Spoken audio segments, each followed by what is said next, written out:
Amateur de tatouage et de café, la Maison Soa est le lieu parfait pour vous. Fondé il y a 2 ans par Lindsay et Tom, le couple a créé ce lieu hybride à leur image, entre studio de tatouage ornemental et sélection pointue de café de spécialité. Ça faisait longtemps qu'on avait cette idée de lieu ambivalent ou hybride. On avait déjà tenté de le faire à l'époque où on vivait en Indonésie tous les deux. On est revenu ici avec le Covid. La vie a un peu changé après le Covid, étant donné qu'on voulait repartir voyager et c'était pas possible à l'époque. Et du coup, on s'est dit, pourquoi pas tenter quelque chose ici. Moi, j'avais une clientèle solide. Strasbourg, c'est à la frontière de plein de pays, du coup ça fait qu'on a beaucoup de visibilité et pas mal de clients étrangers qui viennent également. On avait envie d'avoir un lieu qui permet aussi, entre, on va dire, 2 moments de tatou, d'avoir une pause, de respirer et d'être dans un endroit qui est chaleureux et qui est un peu plus zen, on va dire. Et en fait, surtout, on voulait recréer quelque chose qui nous manquait.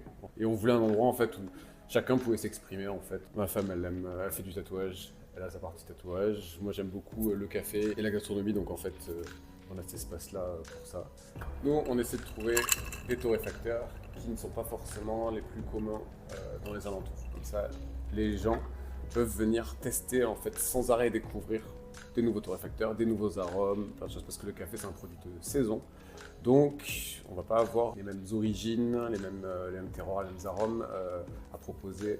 Nous, on a des nouveaux torréfacteurs tous les mois, on met en place des ateliers de dégustation tous les mois pour présenter le nouveau torréfacteur avec un petit groupe de gens intéressés. Le studio, il est spécialisé dans l'ornemental, donc on dira l'ornemental c'est super vaste, oui. Du coup, on est plus spécialisé dans tout ce qui est tribal, blackwork et géométrie. J'ai un apprenti qui s'appelle Bertrand, mais sur les réseaux c'est Vert de Gris. Lui, il fait, on va dire, de l'ornemental assez épais et peut-être un petit peu plus gothique. Et moi, récemment, je me suis intéressée au patrimoine culturel alsacien. Je me suis questionnée autour du devoir de mémoire. Qu'est-ce qui va advenir de notre patrimoine culturel régional dans les années à venir? Et l'idée, c'était de peut-être essayer de faire évoluer les traditions. Les traditions, c'est voué à évoluer, c'est pas voué à être fixe dans le temps. Et vu que le tatouage de manière ancestrale, c'est un vecteur de prolongation de l'identité. Et du coup, je me suis demandé si, avec tout le champ graphique qu'on a en Alsace à travers des gravures, sur les poutres, sur les maisons, sur les coffres, les peintures, les broderies, on a quand même un patrimoine artisanal qui est hyper important ici.